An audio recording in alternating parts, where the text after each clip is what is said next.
Bismillahirrahmanirrahim. Assalamualaikum warahmatullahi wabarakatuh. Baik ya, untuk kelas 8 kita lanjut materi yang kemarin ya. Kemarin kan tentang nulis warta. Nah, sekarang kita lanjut materi selanjutnya yaitu kita buka di halaman 18 ya, yaitu tentang struktur warta jeung padika nulis warta. Nah, ya.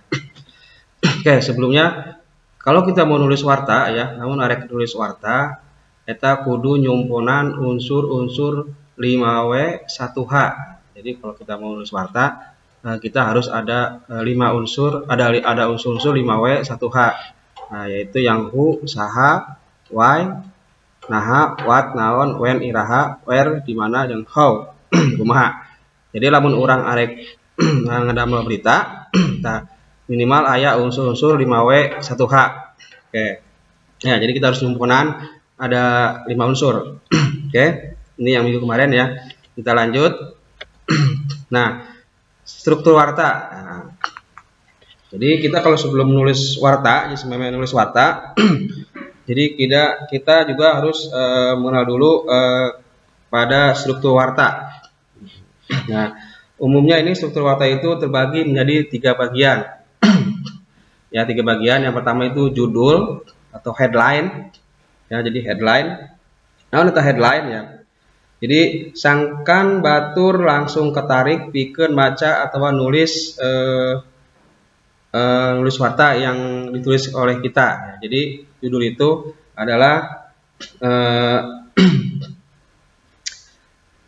jadi biar orang tertarik sama kita itu membuat judulnya harus yang bagus. Jadi orang itu biar tertarik. Nah, judulnya bagusnya tentang misalnya tentang wabah corona makin meningkat. Nah, orang pasti tertarik nih. Oh, meningkatnya dalam hal apa nih? Nah, jadi orang judulnya itu kita harus bagus. Ya. Oke, yang kedua lead. Lead itu atau pembukaan. Ya. Nah, dalam membuat lead ini atau pembukaan ini kita juga harus bagus ya. Ya, harus bagus. Kenapa harus bagus? Karena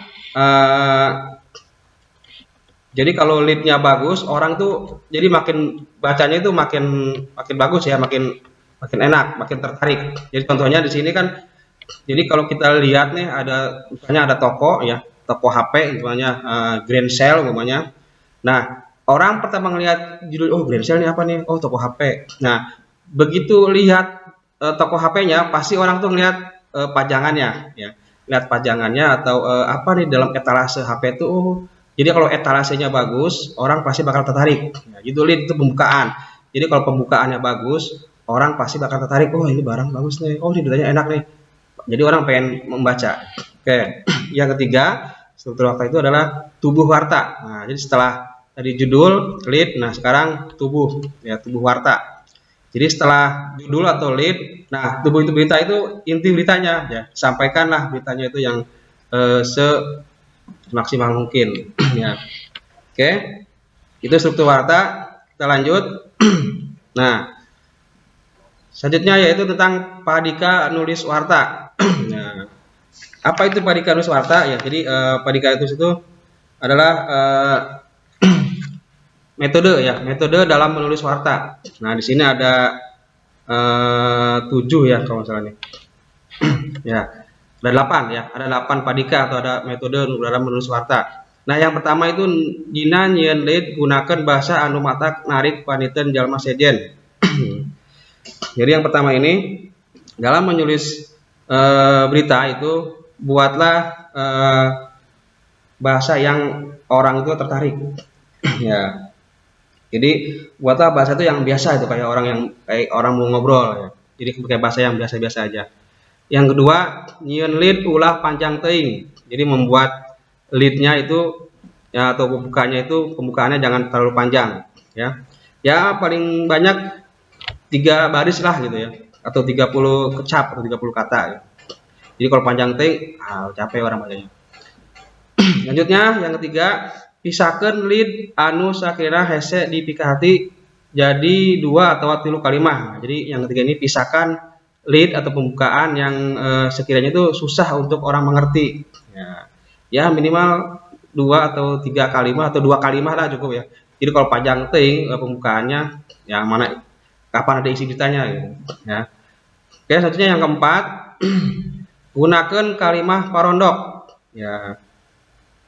Jadi kalau kalimah yang panjang teuing, ya. Jadi kalau kalimat yang panjang-panjang teuing, kadang-kadang matak bingung anu maca.